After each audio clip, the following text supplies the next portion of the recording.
As Arthur showed him the medallion, Xavier was in awe of its appearance. Xavier asked, "Can I put it on, Father?"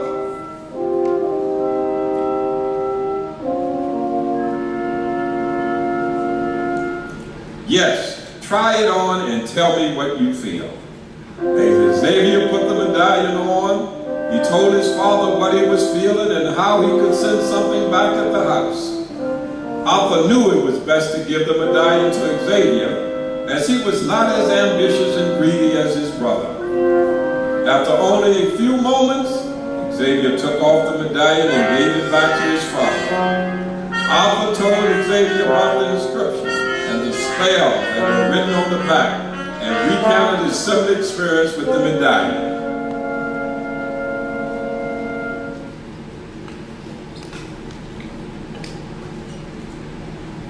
Back at home, Ezekiel was snooping around his father's bedroom.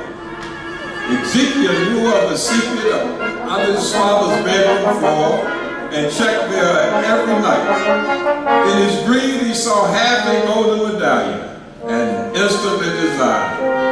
As he watched, he saw it start to rattle violently, then suddenly stop. As he put it on his neck, he could feel the other half of the medallion close by. Ezekiel could feel power entering him, and as he stared at the window of his father's shop, he felt driven to get the other half that the medallion knew was with Xavier and Arthur. Ezekiel yelled, "The medallion is mine!" Arthur and Xavier both knew something was wrong, as the medallion that they were looking at kept shaking. Arthur said, "Oh no! Ezekiel found the other half." Xavier asked, "What do you mean, Dad?" "There's no time. Put this on, son." As Xavier put the medallion on, he felt incredible power in him again. He stared at his father, with whom he loved very much, and feel that something bad is going to happen. Out of nowhere, Ezekiel appeared in the shop with a knife in his hand. "Give it to me, Xavier." Xavier, unsure what to do, picked up a weapon in the shop to defend himself. Before Xavier was able to confront his brother, Arthur moved in between the two to stop Ezekiel from attacking Xavier. Then, before anyone had time to notice what happened, Arthur was stabbed by his son Ezekiel. "No!" screamed Xavier. As Xavier came running to fight his brother, his father demanded that he run. With the last moments of his life, Arthur stalled Ezekiel from chasing Xavier. Overwhelmed with sorrow and confusion, Xavier ran in the darkness and could feel incredible speed as if he was flying through the night sky. Before Xavier knew it, he was in a distant land far beyond his home. Xavier ripped the medallion off his neck and cursed it. "May you never find your other half for 1,000 years." As the curse entered Xavier's medallion, Ezekiel could feel that something had happened to the other half of the medallion that his brother possessed. He screamed Xavier's name.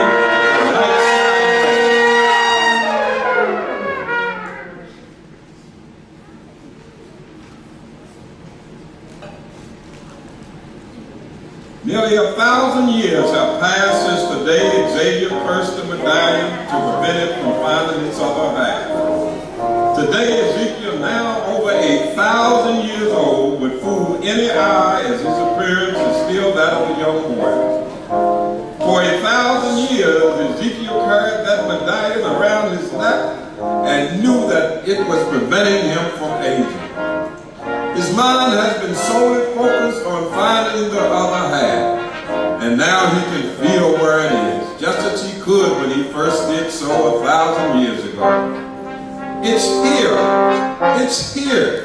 Ezekiel's mind was constantly saying these words as he looked onto John C. Daniels School of International Communication. I know it's here, but I can't figure out exactly where. Ezekiel, frustrated as he looked at the school, knew that he had to enter it and find where the medallion was located. By entering, he would know how close he was by the rattling of his medallion. Ezekiel entered the school with all the other children as the day started. Looking like a normal student, knew the power of that medallion, and knew the power that it contained was that of long life, and that by combining it with the other half, he could become even more powerful. Unlike his father, Ezekiel wanted to keep it for himself at any cost.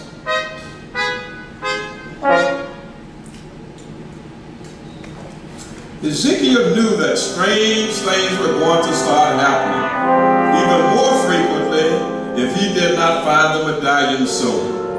But that he could not simply roam